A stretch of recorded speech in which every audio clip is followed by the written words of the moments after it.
నేటి పునీతులు పునీత బాసిల్ గారు. Angelus Domini nunciavit Mariae. మొదటి నుండి మీరు వినిన సందేశము మీ హృదయములందు నిలిచియున్నది. మంగళవారం, జనవరి 2, 2024.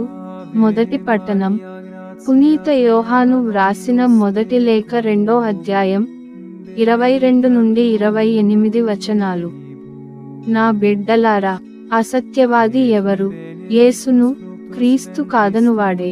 తండ్రి, కుమారులను ఇరువురను తిరస్కరించువాడే క్రీస్తు విరోధి. ఎట్లనా? కుమారుని తిరస్కరించువాడు తండ్రిని కూడా తిరస్కరించును. కుమారుని అంగీకరించువాడు తండ్రిని కూడా అంగీకరించినట్లే. మొదటి నుండి మీరు వినిన సందేశమును మీ హృదయములందు పదిలపరచుకొనుట మరువకుడు. మొదటి నుండి మీరు వినిన సందేశము మీ హృదయములందు నిలిచియున్నచో మీరు సర్వదా తండ్రి కుమారులతో ఐక్యమునొంది జీవింతురు. ఇదియే క్రీస్తు మనకు వాగ్దానము చేసిన నిత్యజీవము. మిమ్ము మోసగింప నెంచుచున్న వారిని గూర్చి నేను ఇది వ్రాయుచున్నాను. అయితే ఆయన వలన మీరు పొందిన అభిషేకము మీ యందు నిలిచియున్నది కనుక ఎవడును మీకు బోధింపనక్కరలేదు.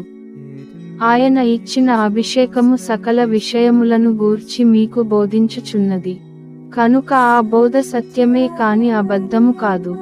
అది మీకు బోధించిన ప్రకారము ఆయన యందు మీరు నిలిచి ఉండుడు. ఆయన దర్శనము ఇచ్చురోజు మనము సిగ్గుతో తలదాచుకొను అవసరము లేకుండా ధైర్యముతో ఉండుటకైనా బిడ్డలారా, ఆయన యందే నిలిచి ఉండుడు. ఇది ప్రభువు వాక్కు.